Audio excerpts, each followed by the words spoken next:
è una coppia de morosetti, no? Lui appena zappa la patente e una sera, un sabato di sera, vi fuori insieme. Mi va a imboscarsi proprio su un passaggio a livello, neanche lui si accorge, si ferma con la macchina lì. E stacca a toccarsi, stacca a palparsi, stacca a basarsi, tirano i finestrini caldo che era, piena di sta verso il tettuccio, no? E lì si spoglia lui, si spoglia ea, tutti due nudi in macchina, lui solo ea, e lì comincia, no? A far sesso.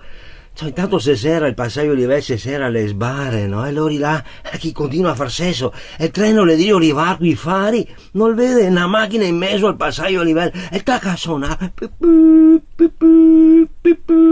e sti qua impapinati, cioè, il treno tacca a frenare, no? Tacca a frenare, fuoco, roba che scoppia, fuoco da partuta, una frenata arriva, tanto così il treno fermo dalla macchina, no?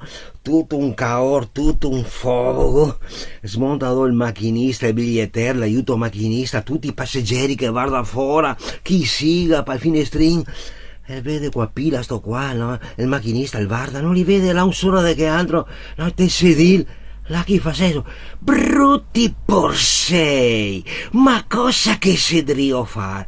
Vuoi far deragliare il treno, copare un sacco di gente, ma mi ve porta in tribunale, brutti porsei che non sei altro.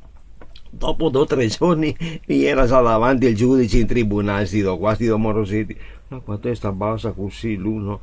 Ma ragazzi, ma cosa vegalo ciapà? Su un passaggio a livello a fermarvi, a far sesso, ma cosa vegalo ciapà? A far deragliare il treno, a far copare un sacco di gente, coparne anche a voi altri, ma cosa vi è venuto in mente? Signor giudice, non so, e ragione Lusalo, e ragione Lu, ma la voglia era tanta la voglia, la prima volta che andavo fuori in macchina, e mi ormai era Drio Vigniera, e me morosetta qua, era Drio Vigniera anche ea, e il treno, era Drio Vigniera anche lui, è l'unico che vede i freni buoni, sta il treno, e si ferma prima l'uno.